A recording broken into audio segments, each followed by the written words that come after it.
19개월 된 아이가 있는데 이혼을 결심하게 되었습니다. 5년 전 결혼해 아이를 낳고 키우면서 하루도 평탄한 날이 없었습니다. 남편과 저는 성격 차이가 심했습니다. 어떤 갈등에 닥치면 남편은 어떡하든 미안하다는 말을 들어야 직성이 풀리는 사람이었고 저는 그냥 좀 내버려 뒀으면 하는 마음이 컸습니다. 게다가 2년 전엔 남편이 같은 직장의 여직원과 바람이 났죠.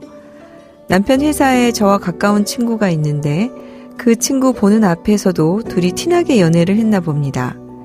이 일로 한 차례 이혼 위기를 겪기도 했습니다. 당시 여직원이 회사를 그만두면서 묻고 가기로 했지만 앙금은 그대로 남아있었나 봅니다. 결국 저희는 협의이혼을 하게 되었고 숙려기간을 갖게 되었습니다. 당분간 집 문제도 있고 해서 숙려기간 동안은 아이 생각해서 안 싸우고 잘 지내보자 하고 같이 지냈습니다. 그런데 얼마 전 제가 아이를 데리고 친정에 간 사이 남편이 집에 그 여직원을 데리고 왔던 겁니다. 친정오빠가 차로 데려다 준다고 해서 예정 시간보다 3시간 정도 일찍 왔더니 두 사람이 못 볼 꼴로 같이 있더군요.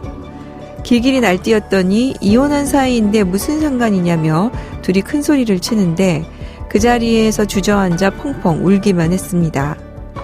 2년 전에 헤어졌다는 상간녀와 아직 헤어지지 않았고 집까지 끌어들인 남편의 행동을 용서할 수 없습니다.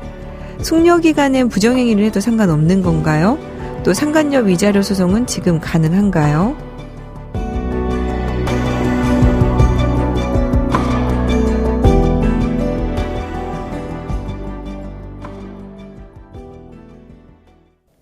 네, 협의이혼을 신청한 상태에서 숙려기간 중에 남편이 외도 상대를 집에 데리고 온 사연인데요.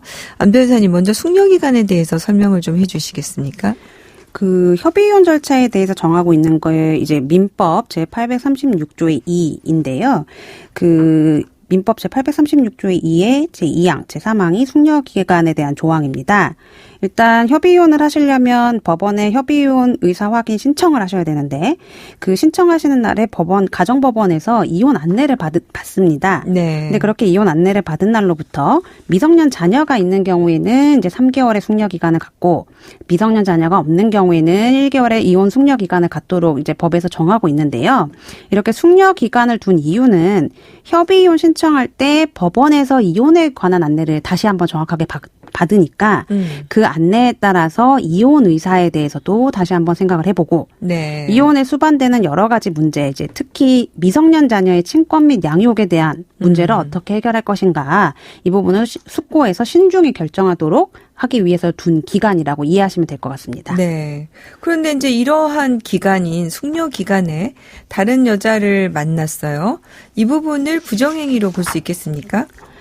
이 숙려기간을 어떻게 이해하느냐에 따라서 답이 달라질 수는 있을 것 같은데, 흔히 생각하시는 게 이혼한다고 협의이혼 신청했으면 혼인관계가 파탄된 게 아닌가요? 이미. 예. 네. 라고 말씀하시는 분들이 있는데, 만약에 그 입장에 따르는 거면, 파탄 이후에 이제 외도를 저지른 걸로도 볼 수 있으니까, 이거는 이제 부정행위로, 이제 손해배상 청구를 하기는 어려울 거고, 네. 그래도 아직 이혼 신고를 하지는 않았으니까 혼인 관계가 이제 계속 유지 중이 아니었냐라는 입장에서 본다면 남편이 저지른 행동은 당연히 부정행위가 되거든요.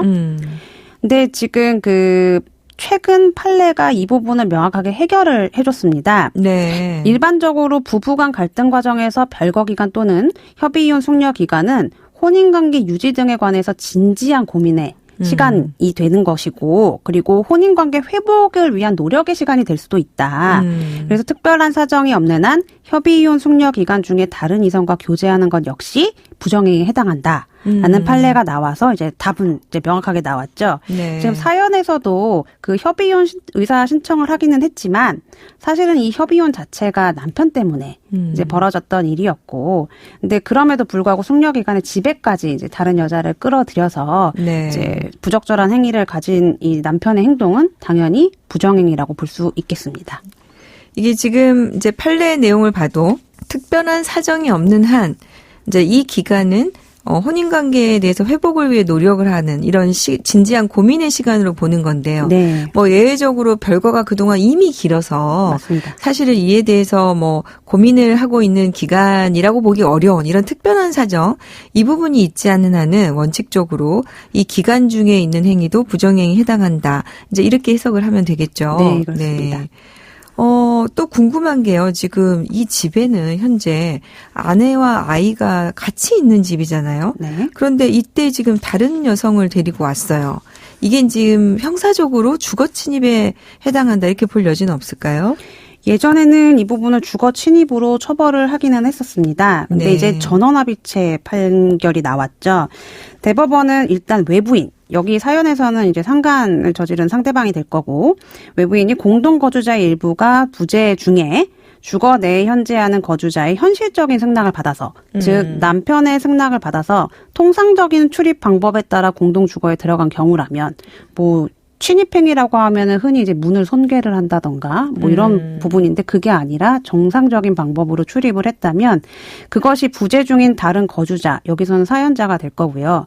사연자는 당연히 이 상간자가 집에 들어오는 걸 원치 않았겠죠. 네. 그 추정적 의사에 반하는 경우라도 주거 침입죄가 성립하지 않는다고 보아야 한다라고 네. 명확하게 판시를 하고 기존 판례를 변경을 했기 때문에 이 사연에서 이 상간자를 주거 침입 죄로 이제 처벌받게 하기는 어렵게 됐습니다. 저희가 양담소에서도 2021년에 이 대법원 판례가 나왔을 때 한번 다뤘던 기억이 나는데요. 자, 이 부분은 이제 더 이상 주거 침입은 성립하지 않는다는 거 알고 계셔야 될 것 같네요. 어떻습니까? 그래도 위자료 청구 소송은 가능하지 않을까 싶은데 이 부분은 어떻습니까?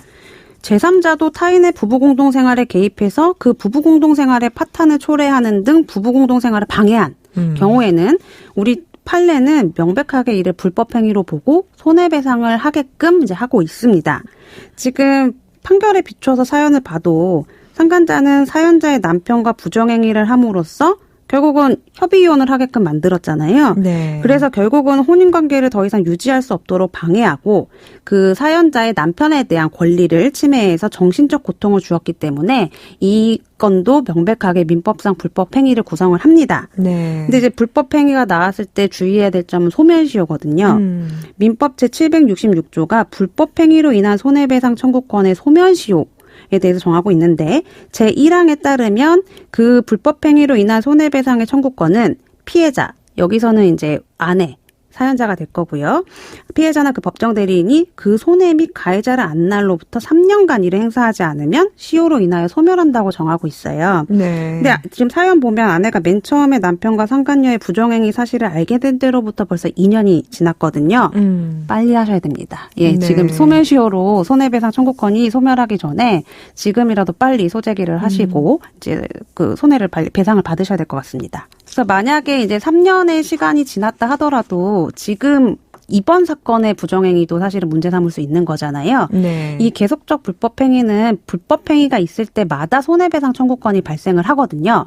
근데 아까 766조가 그 손해 및 가해자를 안 날로부터 3년이 지나면 소멸시효가 된다고 했으니까 설령 과거께 이제 소멸시효로 이제 저 청구할 수 없다 하더라도 지금 알게 된 이 사건에 한해서는 일단 손해배상 청구가 가능할 것이고, 다만 예전 거에 대해서 그 위자료 액수를 책정할 때 있어서 예전 부분이 들어갈 때와 아닐 때 액수 차이가 좀 있을 수밖에 없기 때문에 어떻게 해도 지금은 빠르게 하시는 게 최선이라고 말씀드리고 싶습니다. 네. 우리 안 변호사님 말씀 잘 들으시고 기한을 좀 준수하셨으면 좋겠고요. 숙려 기간에 이런 위기가 닥쳤는데요. 마지막 마무리 잘 하시면 좋을 것 같습니다. 오늘도 안미연 변호사님 도움 말씀 감사합니다. 감사합니다. 양소영 변호사의 상담소 양담소는 내일 또 문을 엽니다. 끝곡 FKJ의 일랑일랑 들려드릴게요. 양소영이었습니다.